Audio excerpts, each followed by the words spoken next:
Hello friends, this is Kalyan and welcome to our YouTube channel Kalyan teaching centre. আজ আমরা class 8 lesson 2 যে গল্পটা রয়েছে clouds, যেটা লিখেছেন ইন্তেজার হাসিন, এটাকে লাইন বাই লাইন বাংলা আলোচনা করে পড়ব। তো চলো ভিডিওটা শুরু করা যাক।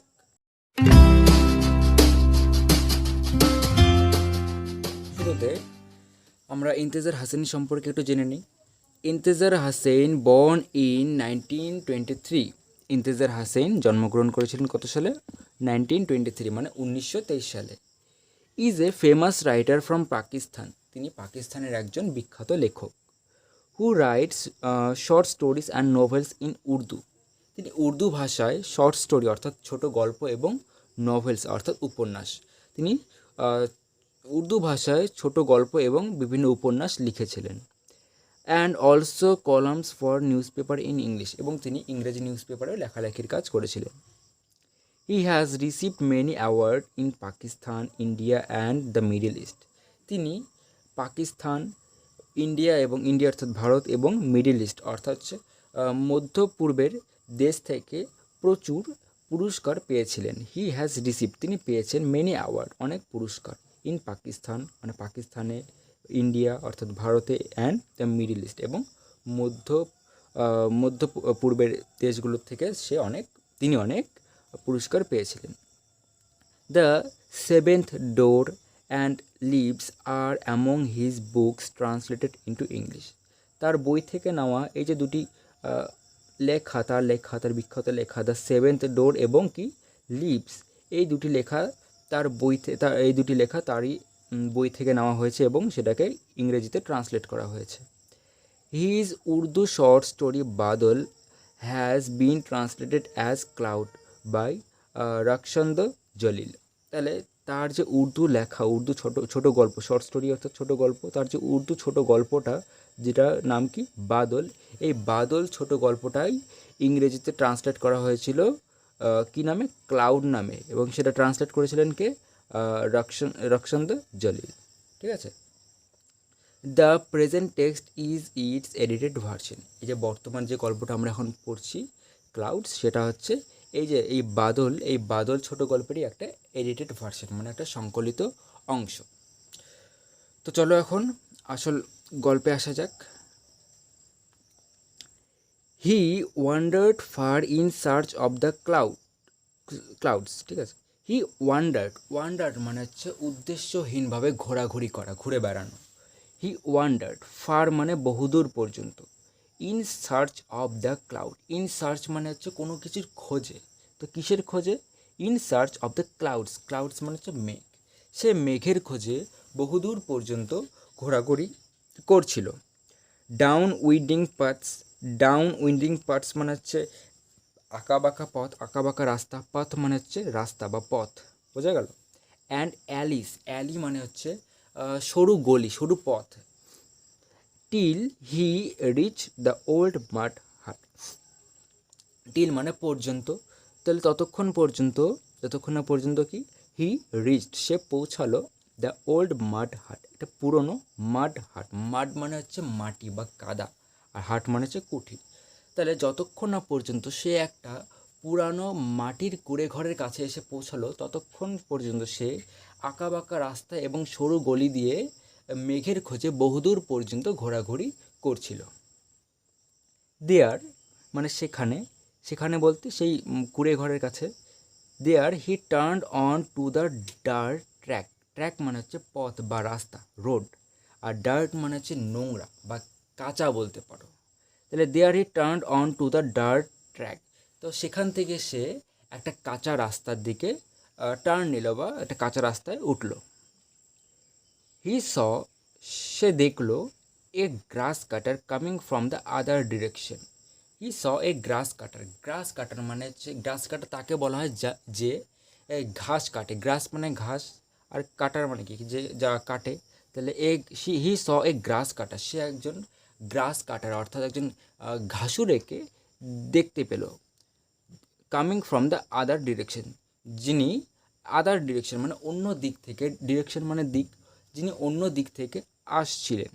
হি a grass cutter coming from the other direction, তিনি অপর দিক থেকে আগত একজন ঘাসুরেকে দেখতে পেল। A bundle of freshly cut grass balanced on his head. A bundle, bundle মানে হচ্ছে বোঝা, তাহলে a bundle of freshly, freshly মানে তাজা বা টাটকা, কাট গ্রাস মানে, গ্রাস মানে কি ঘাস, ব্যালেন্সড অন হিজ হেড, তাহলে এক বোঝা টাটকা কাটা ঘাস তার মাথার উপরে বোঝাই করা ছিল, বা বলতে পারো তার মাথার উপরে তাজা কাটা ঘাস বোঝাই করা ছিল। বোঝা গেল? He stop the man and আক্সড, হি স্টপ দ্য ম্যান, সে লোকটিকে দাঁড় করালেন, অ্যান্ড আক্সড এবং তাকে জিজ্ঞাসা করলেন, জিজ্ঞাসা করলো, have you seen the clouds there, আপনি কি ওখানে মেঘেদের দেখেছেন? হ্যাভ ইউ সিন, আপনি কি দেখেছেন? দ্য ক্লাউডস, মেঘেদেরকে, দেয়ার মানে সেখানে, তো আপনি কি সেখানে মেঘেদেরকে দেখেছিলেন? তাহলে কথাটা কে জিজ্ঞাসা করলো? ছেলেটি। কাকে জিজ্ঞাসা করলো? সেই গ্রাস কাটারকে, অর্থাৎ ঘাসুরেকে জিজ্ঞাসা করলো। ক্লাউডস, মেঘ, তো ঘাসুরে কি উত্তর দিল? তার প্রতিক্রিয়া কী ছিল? ক্লাউডস। তিনি জিজ্ঞাসা করলেন যে মেঘ, ঘাসুরে জিজ্ঞাসা করলো। বোঝা গেল? তারপরে the grass cutter was amazed, amazed মানে হচ্ছে অবাক হওয়া, তো সেই ঘাসুরে অবাক হয়ে গেল, তার এই প্রশ্ন শুনে ঘাসুরে অবাক হয়ে গেল। অ্যাজ দো মানে যেহেতু, যেহেতু he had been asked the most peculiar question, peculiar মানে হচ্ছে অদ্ভুত, হি হ্যাড বিন আস্কড সে জিজ্ঞাসা করেছে, দ্য মোস্ট পেকুলিয়ার কোয়েশ্চেন একটা খুবই জটিল, একটা খুবই অদ্ভুত ধরনের প্রশ্ন, তো যেহেতু সে একটা খুবই অদ্ভুত ধরনের প্রশ্ন জিজ্ঞাসা করেছে, তো সেই প্রশ্ন শুনে সে গ্রাস কাটা, সে ঘাসুরে আমেজড অর্থাৎ অবাক হয়ে গিয়েছিলেন, তার সেই প্রশ্ন শুনে ঘাসুরে অবাক হয়ে গিয়েছিলেন। ইয়েস ক্লাউডস, হ্যাঁ মেঘ, তখন বালকটি কি বলল? হ্যাঁ মেঘ। হি ওয়াজ ডিসঅ্যাপয়েন্টেড, হি বলতে এখানে সে বালকটির কথা বলা হয়েছে, তো সে খুবই ডিসঅ্যাপয়েন্টেড হলো, ডিসঅ্যাপয়েন্টেড মানে হচ্ছে হতাশ হওয়া। কিসের জন্য সে হতাশ হলো? টু সি দ্যাট, এটা দেখে যে the grass cutter was still মাইস্টিফাইড, এটা দেখে যে সেই গ্রাস কাটার অর্থাৎ ঘাসুরে এখনও মাইস্টিফাইড হয়ে আছে। মাইস্টিফাইড মানে হচ্ছে হতবুদ্ধি হয়ে থাকা বা আশ্চর্যিত হয়ে থাকা, তো সেই ঘাসুরকে এখনও সে আশ্চর্যিত হয়ে থাকতে দেখে বালকটি খুবই হতাশ হয়ে যায়। বোঝা গেল? he walked on until he came upon a farmer plowing his field. He walked on, সে চলতে রইল, সে হাঁটতে রইল, আনটিল ততক্ষণ না পর্যন্ত, হি কেম আপন এ ফার্মার, ততক্ষণ পর্যন্ত সে হাঁটতে রইল যতক্ষণ পর্যন্ত সে একজন কৃষকের কাছে এলো। কেম আপন এ ফার্মার, একজন কৃষকের কাছে এলো। প্লাউইং হিজ ফিল্ড, যিনি কী করছিল, সে কৃষক কী করছিল? প্লাউইং হিজ ফিল্ড, তার মাঠ চাষ করছিল। প্লাউইং মানে চাষ করা, হিজ ফিল্ড, ফিল্ড মানে হচ্ছে মাঠ। তো সে ততক্ষণ পর্যন্ত চলতে লাগলো যতক্ষণ না পর্যন্ত সে একজন কৃষকের কাছে এসে পৌঁছালো, যিনি তার মাঠ চাষ করছে, তার ক্ষেত চাষ করছিল। He asked him the same question, সে তাকে জিজ্ঞাসা করলো দ্য সেম কোশ্চেন, সে একই প্রশ্ন, সেম কোশ্চেন মানে একই প্রশ্ন। তো সে সেই কৃষককেও সে একই প্রশ্ন জিজ্ঞাসা করলো। কী প্রশ্নটা ছিল? Did the clouds came here, মেঘেরা কি এখানে এসেছিল? Did the clouds came here, মেঘেরা কি এখানে এসেছিল? বালকটি এই প্রশ্নটা কৃষককে জিজ্ঞাসা করলো।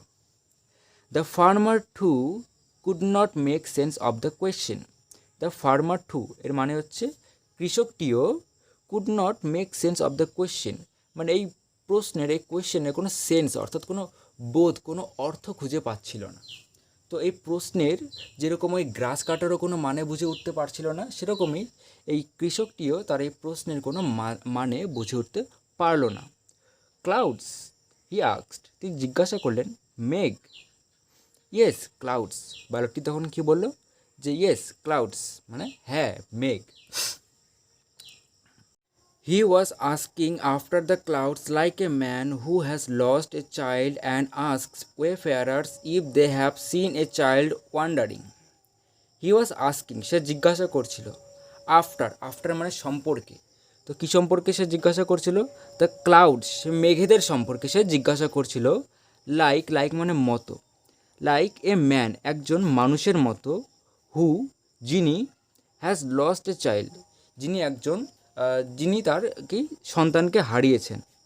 তাহলে he was asking after the clouds like a man who has lost a child.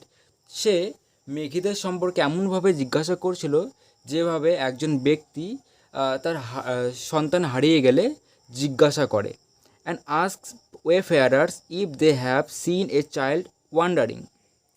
And ask, এবং জিজ্ঞাসা করে ওয়েফেয়ারার্স মানে হচ্ছে পথিকদেরকে, পথিক পথিক ঠিক আছে, ওয়েফেয়ারার মানে হচ্ছে পথিক। অ্যান্ড আস্ক ওয়েফেয়ারার্স, এবং পথিকদেরকে জিজ্ঞাসা করে if they have seen a child wandering, যে তারা কি কোনো বাচ্চাকে, কোনো শিশুকে ঘোরাঘুরি করতে দেখেছে কিনা। তো একজন ব্যক্তি যেভাবে তার সন্তানকে হারালে পথিকদেরকে, অন্য লোকদেরকে জিজ্ঞাসা করে যে তারা কি কোনো বাচ্চাকে ঘোরাঘুরি করতে দেখেছে কি না, ঠিক সেইভাবেই ছেলেটি কী করছিল, মেঘেদের সম্পর্কে লোকজনকে জিজ্ঞাসা করছিল। তো বোঝা গেল। Perhaps the clouds too were lost children and he was going around asking people about them. Perhaps মানে হচ্ছে সম্ভবত। তো সম্ভবত the clouds too, clouds too মানে মেঘেরাও, সম্ভবত মেঘেরাও কী ছিল, ওয়ার লস্ট চিলড্রেন, মেঘেরাও ছিল সে হারিয়ে যাওয়া সন্তান, শিশু। ঠিক আছে, the clouds too were lost children, সে মেঘেরাও ছিল হারিয়ে যাওয়া সন্তান। And he was going around asking people about them, এবং হি ওয়াজ গোয়িং অ্যারাউন্ড, এবং সে চারিদিকে ঘোরাঘুরি করছিল, আস্কিং পিপল অ্যাবাউট দেম, কী করছিল, লোকেদেরকে তাদের সম্পর্কে জিজ্ঞাসা করছিল। তো perhaps the clouds too were the lost children, সম্ভবত মেঘেরাও ছিল সেই হারিয়ে যাওয়া সন্তানদের মতো। And he was going around asking people about them, এবং সে কী করছিল, সে চারিদিকে লোকদেরকে জিজ্ঞাসা করছিল সেই মেঘেদের সম্পর্কে। সে চারিদিকে ঘোরাঘুরি করছিল এবং লোকজনকে সেই মেঘেদের সম্পর্কে জিজ্ঞাসা করছিল। But no one could give him a satisfactory answer. কিন্তু কেউ তাকে দিতে পারলো না। কি দিতে পারলো না? এ স্যাটিসফ্যাক্টরি অ্যান্সার। স্যাটিসফ্যাক্টরি মানে সন্তুষ্টজনক বা মন মতো। কিন্তু কেউ তাকে সন্তুষ্টজনক উত্তর দিতে পারলো না, বা কেউ তাকে তার মন মতো উত্তর দিতে পারলো না। বোঝা গেল? তো আশা করি তোমরা গল্পটা বুঝতে পেরেছো। তো চলো এখন আমরা অ্যাক্টিভিটির প্রশ্ন উত্তরগুলোতে যাই। এখানে অ্যাক্টিভিটি 1-এ বলা, rearrange following sentences in the correct order and put the numbers in the given boxes. তোমরা এগুলো ক্লাস 6-7-এ হয়তো করেইছো, যে এখানে এই সেন্টেন্সগুলো আমাদেরকে রিঅ্যারেঞ্জ করতে হবে, অর্থাৎ সেন্টেন্সগুলো, যে সেন্টেন্সটা আমরা গল্পে আগে পেয়েছি সেটার পাশে 1 নম্বর দিতে হবে, যেটা আমরা তারপরে পেয়েছি সেটাকে 2 নম্বর দিতে হবে। এইভাবে আমাদেরকে 2 নম্বর, 3 নম্বর, 4 নম্বর, 5 নম্বর করে এই 6টা সেন্টেন্সকে আমাদেরকে সাজাতে হবে। বোঝা গেল? তো এখানে 6টা সেন্টেন্স দেওয়া, এই 6টা সেন্টেন্সের মধ্যে যে সেন্টেন্সটা আমরা গল্পে এই টেক্সটে যেটা আমরা পড়লাম, এই টেক্সটের মধ্যে আমরা আগে পেয়েছি, সেই সেন্টেন্সের পাশে এই যে বক্সটা দেওয়া, এই বক্সের মধ্যে আমাদেরকে নাম্বার 1 1 নম্বর দিতে হবে। তারপরে আমরা যে সেন্টেন্সটা পেয়েছি সেই সেন্টেন্সের পাশের বক্সে আমাদেরকে 2 নম্বর দিতে হবে। তারপরে যে সেন্টেন্সটা পেয়েছি সেই সেন্টেন্সের পাশের বক্সে আমাদেরকে 3 নম্বর দিতে হবে। এইভাবে আমাদেরকে 4 নম্বর, 5 নম্বর, 6 নম্বর এভাবে আমাদেরকে সাজাতে হবে। বোঝা গেল? তো আমরা সেন্টেন্সগুলো পড়ে দেখি কী কী সেন্টেন্স দেওয়া এখানে। 1 নম্বরে বলা, he saw a grass cutter coming from the other direction. সে দেখলো, কাকে দেখলো? একজন গ্রাস কাটার, একজন ঘাসুরেকে সে দেখলো, coming from the other direction, যে অপর দিক থেকে আসছিল। তাহলে সে অপর দিক থেকে আসা একজন ঘাসুরেকে দেখলো। The grass cutter was surprised, সেই ঘাসুরে আশ্চর্যিত হয়ে গিয়েছিল, সারপ্রাইজ হয়ে গিয়েছিল, চমকে গিয়েছিল। বোঝা গেল? সেই ঘাসুরে চমকে গিয়েছিল। He reached the old mud hut, সে একটা পুরনো মাটির কুঁড়ে ঘরে পৌঁছালো। He wandered in search of the clouds, সে মেঘেদের খোঁজে চারিদিকে ঘোরাঘুরি করছিল। He wandered in search of clouds, সে মেঘেদের খোঁজে ঘোরাঘুরি করছিল। He asked the grass cutter if he had notice the clouds, সেই গ্রাস কাটার অর্থাৎ ঘাসুরেকে জিজ্ঞাসা করলো যে তিনি কি মেঘেদেরকে দেখেছেন নাকি। He turned on to the dirt track, তারপর সে কী করলো, he turned on to the dirt track, সে কাঁচা রাস্তায় উঠলো। He turned on to the dirt track, dirt track মানে কি বললাম, কাঁচা রাস্তা, সে কাঁচা রাস্তায় উঠলো। এখন এই যে 6টা সেন্টেন্স আমরা পড়লাম, এই 6টা সেন্টেন্সের মধ্যে কোন সেন্টেন্সটা আমরা গল্পে প্রথমে পেয়েছি সেটাকে আমাদেরকে খুঁজে বার করতে হবে। তো আমরা গল্পে দেখো প্রথমে কোন সেন্টেন্সটা পেয়েছিলাম, he wandered far in search of the cloud, সে মেঘেদের খোঁজে বহুদূর পর্যন্ত ঘোরাঘুরি করছিল। এটা কোথায় আছে, এই সেন্টেন্সটা কত নম্বরে আছে, এই সেন্টেন্সটা আছে হচ্ছে এই যে 4 নম্বরে। He wandered in search of the cloud, সে মেঘেদের খোঁজে ঘোরাঘুরি করছিল। তো এই সেন্টেন্সের পাশের বক্সে আমরা এখানে 1 নম্বর দেব। বোঝা গেল? তারপরে আমরা এই গল্পতে যাই আবার। এখানে তারপরে কি বলা হচ্ছে, down winding paths and alley till he reach the old mud hut, সে সেই আঁকাবাঁকা পথ ধরে এবং সরু গলি ধরে চলতে লাগলো যতক্ষণ না পর্যন্ত, টিল মানে ততক্ষণ পর্যন্ত, হি রিচ দ্য ওল্ড মাড হাট, যতক্ষণ না পর্যন্ত সে একটা পুরনো মাটির কুঁড়ে ঘরে পৌঁছালো। তাহলে এটা, এই পুরনো মাটির কুঁড়ে ঘরের কথা আমরা কোথায় পেয়েছিলাম, এই যে 3 নম্বর দেখো, হি reach the old mud hut, সে একটা মাটির কুঁড়ে ঘরে পৌঁছালো। তাহলে 3 নম্বরটা হবে হচ্ছে 2 নম্বর। বোঝা গেল? এইবার আমরা আবার গল্পেতে যাই। There he turned on to the dirt track, সেখান থেকে সে কী করলো, সে একটা কাঁচা রাস্তায় উঠলো। He turned on to the dirt track, সে কাঁচা রাস্তায় উঠলো। তাহলে এই সেন্টেন্সটা কত নম্বরে আছে, এই সেন্টেন্সটা আছে হচ্ছে এই যে 6 নম্বরে, he turned on to the dirt track, সে কাঁচা রাস্তায় উঠলো। তাহলে এটা হবে হচ্ছে 3 নম্বর। তারপর আবার টেক্সটে যাই আমরা এখন। He saw a grass cutter coming from the other direction, সে অপর দিক থেকে আসা একজন ঘাসুরেকে দেখতে পেল। হি স, সে দেখতে পেল, এ গ্রাস কাটার, একজন ঘাসুরেকে, coming from the other direction, যিনি আদার ডিরেকশন মানে হচ্ছে, ডিরেকশন মানে দিক, যিনি অপর দিক থেকে আসছিলেন। তাহলে এটা কোথায় পেয়েছি আমরা গ্রাস কাটারের কথাটা, এই যে 1 নম্বর একদম শুরুতে দেখো, he saw a grass cutter coming from the other direction, সে অপর দিক থেকে আসা একজন ঘাসুরেকে দেখতে পেল। তাহলে এইটা, এই 1 নম্বরটা হবে হচ্ছে 4 নম্বর। বোঝা গেল? তারপরে এখন বাকি আছে কত, এই 2 নম্বর এবং 5 নম্বর। এখন এই 2 নম্বর এবং 5 নম্বরের মধ্যে কোনটা 5 এবং কোনটা 6 আমাদেরকে বের করতে হবে। তো আবার আমরা গল্পে আসলাম। এখানে বলা, এ bundle of freshly cut grass balanced on his head, তাহলে এক বোঝা তাজা কাটা ঘাস তার মাথার মধ্যে বাঁধা ছিল। He stop the man and asked, সেই লোকটিকে দাঁড় করালেন এবং জিজ্ঞাসা করলেন, have you seen the cloud there, আপনি কি মেঘেদেরকে দেখেছেন? ক্লাউডস, মেঘেদের। The grass cutter was amazed, the grass cutter was amazed মানে সেই ঘাসুরে কী হলো, আমেজড মানে হচ্ছে অবাক হলো, চমকে গেল। তাহলে এই গ্রাস কাটার আমেজড হলো মানে সেই ঘাসুরে চমকে গেল। এই সেন্টেন্সটা কত নম্বরে আছে দেখি, the grass cutter was amazed, এই যেটা, the grass cutter was surprised আর আমেজড মানে এর অর্থ হচ্ছে একই। সারপ্রাইজ মানে অবাক হওয়া, আর আমেজড মানে হচ্ছে অবাক হওয়া। তাহলে এখানে বলা, the grass cutter was amazed surprised মানে সেই ঘাসুরে আশ্চর্যিত হয়েছে বা অবাক হয়ে গিয়েছিল। তাহলে এটা হবে হচ্ছে আমাদের 5 নম্বর। এবং যেটা অবশিষ্ট আছে, he asks the grass cutter, sorry একটু ভুল হলো, একটু ভুল হয়েছে। এই যে 5 নম্বরটা যে আছে, he asks the grass cutter if he had notice the clouds, সেই ঘাসুরেকে জিজ্ঞাসা করলো যে তিনি কি মেঘেদেরকে দেখেছেন কি না। এই 5 নম্বরটা হবে 5 এবং এই যে 2 নম্বর যেটা, এটা হবে হচ্ছে 6। বোঝা গেল? তাহলে 1 নম্বরটা হবে 4 নম্বর, 2 নম্বরটা হবে 6 নম্বর, 3 নম্বরটা হবে হচ্ছে 2 নম্বর, 4 নম্বরটা হবে 1 নম্বর, 5 নম্বরটা হবে 5 নম্বর এবং 6 নম্বরটা হবে হচ্ছে 3 নম্বর। ঠিক আছে? এবার আমরা অ্যাক্টিভিটি 2-এ আসি। অ্যাক্টিভিটি 2-এ বলা, complete the following sentences with information from the text, অর্থাৎ টেক্সট থেকে, গল্প থেকে তথ্য নিয়ে, ইনফরমেশন অর্থাৎ তথ্য নিয়ে আমাদেরকে এই যে শূন্যস্থানটা পূরণ করে এই সেন্টেন্সটাকে আমাদেরকে কমপ্লিট করতে হবে, পূরণ করতে হবে। বুঝতে পারলে? তো এই নম্বরে বলা, the grass cutter had a bundle, the grass cutter has a bundle, তো সেই ঘাসুরের কাছে ছিল কি, একটা বান্ডেল, একটা বোঝা। কিসের বোঝা? এই যে, এই দেখো, এ bundle A bundle of freshly cut grass balanced on his head. এই যে of freshly cut grass balanced on his head, এই কথাটুকু আমরা এই যে এইখানে এই শূন্যস্থানে লিখব। তাহলে এটা কি হবে?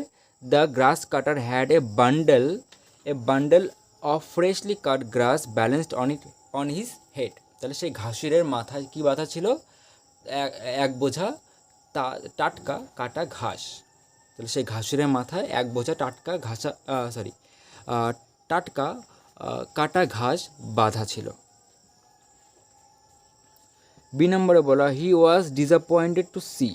হি ওয়াজ ডিসঅ্যাপয়েন্টেড, সে হতাশ হলো, টু সি দেখে। তো তাহলে সে কী দেখে হতাশ হলো?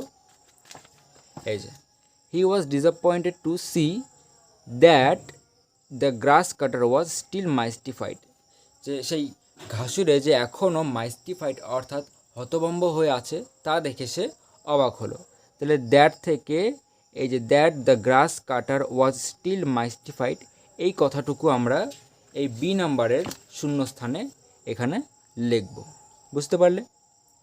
সি নম্বরে বলা, the farmer could not dash. The farmer could not, সেই ফার্মার অর্থাৎ কৃষক পারলো না। কি পারলো না? দ্য ফার্মার কুড নট, এই যে যেখানে বলা the farmer too could not, সেই কৃষকও পারলো না। কি পারলো না? Could not make sense of the question.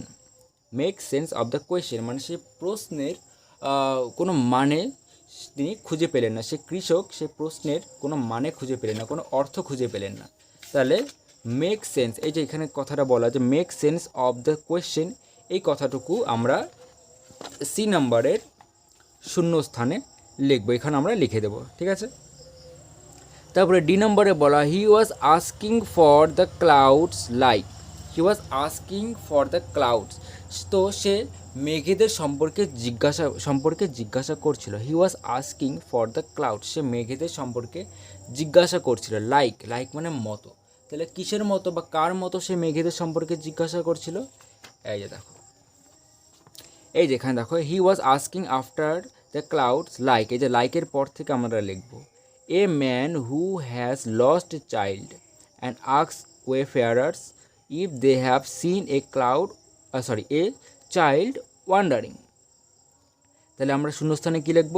A man who has lost a child, একজন মানুষ, একজন ব্যক্তি যিনি তার সন্তানকে হারিয়েছেন, অ্যান্ড আস্ক ওয়েফেয়ারার্স, এবং যিনি পথিকদেরকে জিজ্ঞাসা করেন, if they have seen a child wandering, কি জিজ্ঞাসা করেন? যে তারা কি কোনো বাচ্চাকে ঘোরাঘুরি করতে দেখেছে কিনা।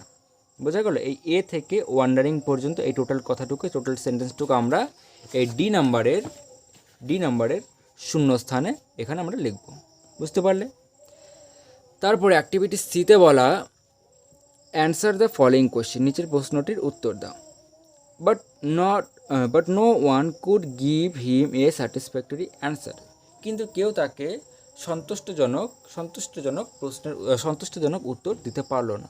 But no one could give him a satisfactory answer, কিন্তু কেউ তাকে সন্তুষ্টজনক উত্তর দিতে পারলো না। Why do you think no one could have give a satisfactory answer? Why do you think, তুমি কেন মনে করো, no one could give him a satisfactory answer, কেউ তাকে এরকম মন মতন বা সন্তোষজনক উত্তর দিতে পারলো না? তার কারণটা কি? তোমার মতে কেউ তাকে কেন কোনো সন্তুষ্টজনক উত্তর দিতে পারলো না? বোঝা গেল? এখানে আমাদের প্রশ্ন করেছে যে তোমার মতে কেন কেউ তাকে সন্তুষ্টজনক উত্তর দিতে পারলো না। তাহলে এর উত্তরটা কী হবে? তো দেখো আমি উত্তরটা কী রেখেছি। এই যে activity 3, I think everyone tried to give answers. আমি মনে করি প্রত্যেকে উত্তর দেওয়ার চেষ্টা করেছিল। এভরিওয়ান ট্রাইড, প্রত্যেককে চেষ্টা করেছিল। এভরিওয়ান মানে প্রত্যেককে, ট্রাইড মানে চেষ্টা করেছিল। আই থিঙ্ক এভরিওয়ান ট্রাইড, আমি মনে করি প্রত্যেকে চেষ্টা করেছিল, টু গিভ অ্যান্সার, উত্তর দিতে, প্রত্যেকে উত্তর দিতে চেষ্টা করেছিল। বাট কিন্তু they had not a satisfactory answer, কিন্তু তারা যে উত্তরটা দিল সেটা স্যাটিসফ্যাক্টরি ছিল না, মানে সেটা সন্তুষ্টজনক ছিল না। কারণ দ্য কোয়েশ্চেন হি আস্কড, কারণ যে প্রশ্নটা সে জিজ্ঞাসা করেছিল, had no sense to everyone, সে প্রশ্নটার তাদের কাছে সেই প্রশ্নটার কোনো সেন্স ছিল না, কোনো মানে ছিল না, ঠিক আছে, কোনো অর্থ ছিল না, সেই প্রশ্নটা তাদের কাছে অর্থহীন বলে মনে হচ্ছিল। Because the question he asked had no sense to everyone, কারণ তার জিজ্ঞাসা করে সেই প্রশ্নটা প্রত্যেকের কাছে কী ছিল, অর্থহীন ছিল, ঠিক আছে। অ্যাকচুয়ালি মানে কি, আসলে আমরা বলি না আসলে, তো আসলে he was asking about the clouds as if he was looking for a lost child. He was asking about the cloud, সে সেই মেঘেদের সম্পর্কে জিজ্ঞাসা করছিল। হি ওয়াজ আস্কিং অ্যাবাউট মানে সম্পর্কে, হি ওয়াজ আস্কিং অ্যাবাউট, সে অ্যাবাউট দ্য ক্লাউড, সে মেঘেদের সম্পর্কে জিজ্ঞাসা করছিল। অ্যাজ ইফ মানে হচ্ছে যেন, বা এমনভাবে, বা বলতে পারে যেনটাই ঠিক আছে, অ্যাজ ইফ যেন, হি ওয়াজ লুকিং ফর মানে হচ্ছে খোঁজা, তাহলে অ্যাজ ইফ যেন, হি ওয়াজ লুকিং ফর যেন সে খুঁজছিল এ লস্ট চাইল্ড, কাকে খুঁজছিল, এ লস্ট চাইল্ড, একজন হারিয়ে যাওয়া সন্তানকে। তাহলে সে মেঘটি সম্পর্কে এমনভাবে খোঁজ করছিল যেন সে একজন হারিয়ে যাওয়া সন্তানের খোঁজ করছে। দ্যাট ইজ হোয়াই এর সম্পূর্ণ মানে হচ্ছে এই কারণে, এবং এই কারণেই no one could understand the meaning of his question, এবং এই কারণেই কেউই তার সে প্রশ্নের মানে বুঝে উঠতে পারেনি। No one could understand the meaning of his question, no one কেউ না, could understand the meaning of his question, কেউই তার সেই প্রশ্নের মানে বুঝে উঠতে পারেনি। তো বোঝা গেল। তো আজকের ভিডিওটা এই পর্যন্তই থাকলো। নেক্সট ভিডিওতে আমরা এর পরের টেক্সটটুকু আলোচনা করব এবং তারপরের যে অ্যাক্টিভিটি প্রশ্নোত্তরগুলো আছে সেগুলোকে সলভ করব। তো আজকের ভিডিওটা সম্পূর্ণ দেখার জন্য অসংখ্য ধন্যবাদ। ভিডিওটি ভালো লেগে থাকলে লাইক করবে, আমাদের চ্যানেলটিকে সাবস্ক্রাইব করবে। দেখা হচ্ছে পরের ভিডিওতে। ধন্যবাদ।